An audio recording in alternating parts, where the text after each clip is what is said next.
मेरा मन उस तरफ चला ही जाता है और स्वाभाविक है, फिर तो उसको मन की बात में जगह मिल ही जाती है। स्वच्छ भारत अभियान ने साफ सफाई और सार्वजनिक स्वच्छता को लेकर लोगों की सोच बदल दी है। ये पहल आज राष्ट्रीय भावना का प्रतीक बन चुकी है, जिसने करोड़ों देशवासियों के जीवन को बेहतर बनाया है। इस अभियान ने अलग अलग क्षेत्र के लोगों, विशेषकर युवाओं को सामूहिक भागीदारी के लिए भी प्रेरित किया है। ऐसा ही एक सराहनीय प्रयास सूरत में देखने को मिला है। युवाओं की एक टीम ने यहाँ प्रोजेक्ट सूरत इसकी शुरुआत की है।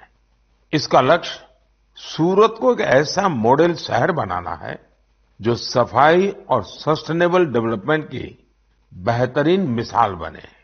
सफाई संडे के नाम से शुरू हुए इस प्रयास के तहत सूरत के युवा पहले सार्वजनिक जगहों और डुमस बीच की सफाई करते थे। बाद में ये लोग तापी नदी के किनारों की सफाई में भी जी जान से जुट गए। और आपको जानकर के खुशी होगी, देखते ही देखते इससे जुड़े लोगों की संख्या 50,000 से ज्यादा हो गई है। लोगों से मिले समर्थन से टीम का आत्मविश्वास बढ़ा, जिसके बाद उन्होंने कचरा इकट्ठा करने का काम भी शुरू किया। आपको जानकर हैरानी होगी कि इस टीम ने लाखों किलो कचरा हटाया है। जमीनी स्तर पर किए गए ऐसे प्रयास बहुत बड़े बदलाव लाने वाले होते हैं। साथियों, गुजरात से ही एक और जानकारी आई है। कुछ सप्ताह पहले वहां अंबाजी में भादरवी पूनम मेले का आयोजन किया गया था। इस मेले में 50 लाख से ज्यादा लोग आए। ये मेला प्रतिवर्ष होता है। इसकी सबसे खास बात ये रही कि मेले में आए लोगों ने गब्बर हिल के एक बड़े हिस्से में सफाई अभियान चलाया। मंदिरों के आसपास के पूरे क्षेत्र को स्वच्छ रखने का ये अभियान बहुत प्रेरणादायी है। साथियों, मैं हमेशा कहता हूं कि स्वच्छता कोई एक दिन या एक सप्ताह का अभियान नहीं है, बल्कि ये तो जीवन में उतारने वाला काम है।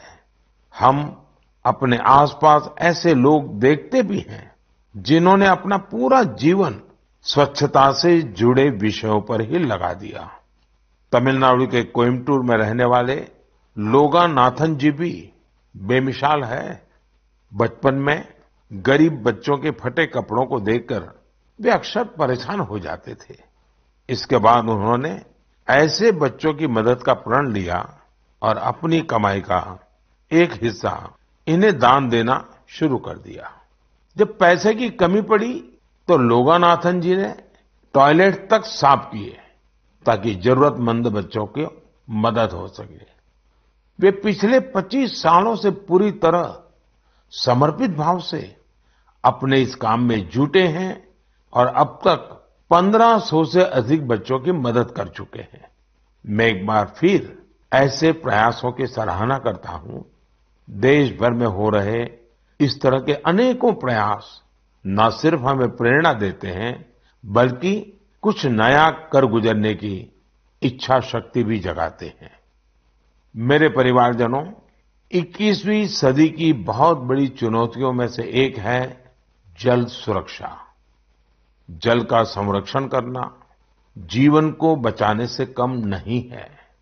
जब हम सामूहिकता की इस भावना से कोई काम करते हैं तो सफलता भी मिलती है। इसका एक उदाहरण देश के हर जिले में बन रहे अमृत सरोवर भी है। अमृत महोत्सव के दौरान भारत ने जो 65,000 से ज्यादा अमृत सरोवर बनाए हैं, वो आने वाली पीढ़ियों को लाभ देंगे।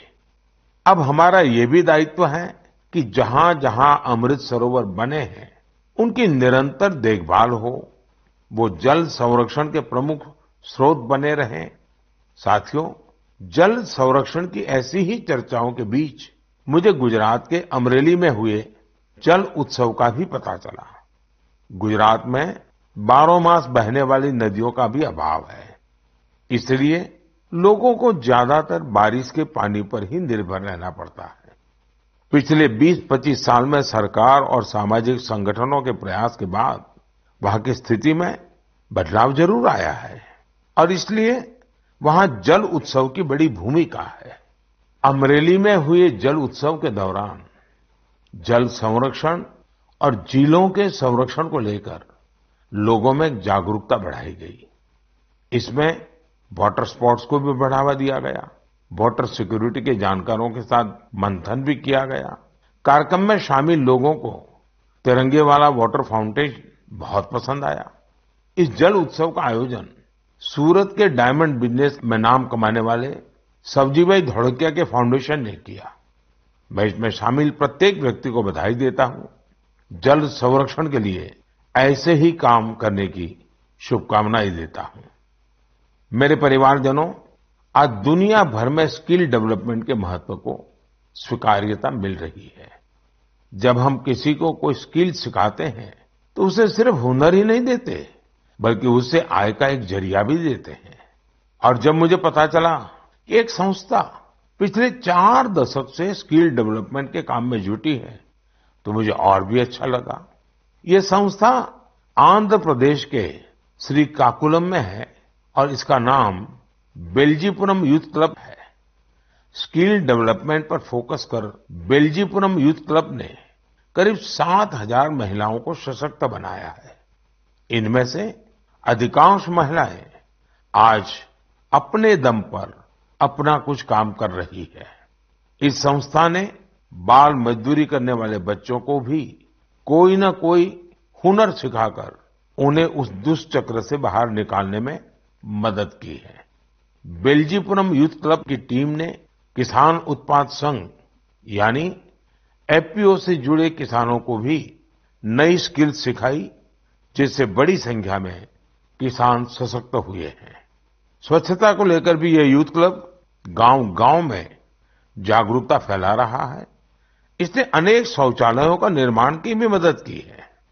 मैं स्किल डेवलपमेंट के लिए इस संस्था से जुड़े सभी लोगों को बहुत-बहुत बधाई देता हूं, उनकी सराहना करता हूं। आज देश के गांव-गांव में स्किल डेवलपमेंट के लिए ऐसे ही सामूहिक प्रयासों की आवश्यकता है। साथियों, जब किसी एक लक्ष्य के लिए सामूहिक प्रयास होता है तो सफलता की ऊंचाई भी और ज्यादा हो जाती है। मैं आप सभी से लद्दाख का एक प्रेरक उदाहरण साझा करना चाहता हूं। आपने पश्मीना शॉल के बारे में तो जरूर सुना होगा। पिछले कुछ समय से लद्दाखी पश्मीना की भी बहुत चर्चा हो रही है। लद्दाखी पश्मीना लुम्स ऑफ लद्दाख के नाम से दुनिया भर के बाजारों में पहुंच रहा है। आप ये जानकर हैरान रह जाएंगे कि इसे तैयार करने में 15 गांवों की 450 से अधिक महिलाएं शामिल हैं। पहले वे अपने उत्पाद वहां आने वाले पर्यटकों को ही बेचती थी, लेकिन अब डिजिटल भारत के इस दौर में उनकी बनाई चीजें देश दुनिया के अलग अलग बाजारों में पहुंचने लगी हैं। यानी हमारा लोकल अब ग्लोबल हो रहा है और इससे इन महिलाओं की कमाई भी बढ़ी है। साथियों, नारी शक्ति की ऐसी सफलताएं देश के कोने-कोने में मौजूद है। जरूरत ऐसी बातों को ज्यादा से ज्यादा सामने लाने की है और ये बताने के लिए मन की बात से बेहतर और क्या होगा। तो आप भी ऐसे उदाहरणों को मेरे साथ ज्यादा से ज्यादा शेयर करें। मैं भी पूरा प्रयास करूंगा कि उन्हें आपके बीच ला सकूं। मेरे परिवारजनों, मन की बात में हम ऐसे सामूहिक प्रयासों की चर्चा करते रहे हैं जिनसे समाज में बड़े-बड़े बदलाव आए हैं। मन की बात की एक और उपलब्धि ये भी है कि इसने घर-घर में रेडियो को और अधिक लोकप्रिय बना दिया है। माईगोव पर मुझे उत्तर प्रदेश में अमरोहा के राम सिंह बौद्ध जी का एक पत्र मिला है। राम सिंह जी पिछले कई दशकों से रेडियो संग्रह करने के काम में जुटे हैं। उनका कहना है कि मन की बात के बाद से उनके रेडियो म्यूजियम के प्रति लोगों की उत्सुकता और बढ़ गई है। ऐसे ही मन की बात से प्रेरित होकर अहमदाबाद के पास तीर्थधाम प्रेरणा तीर्थ ने एक दिलचस्प प्रदर्शनी लगाई है। इसमें देश विदेश के 100 से ज्यादा एंटीक रेडियो रखे गए हैं। यहाँ मन की बात के अब तक के सारे एपिसोड्स को सुना जा सकता है। कई और उदाहरण हैं जिनसे पता चलता है कि कैसे लोगों ने मन की बात से प्रेरित होकर अपना खुद का काम शुरू किया। ऐसा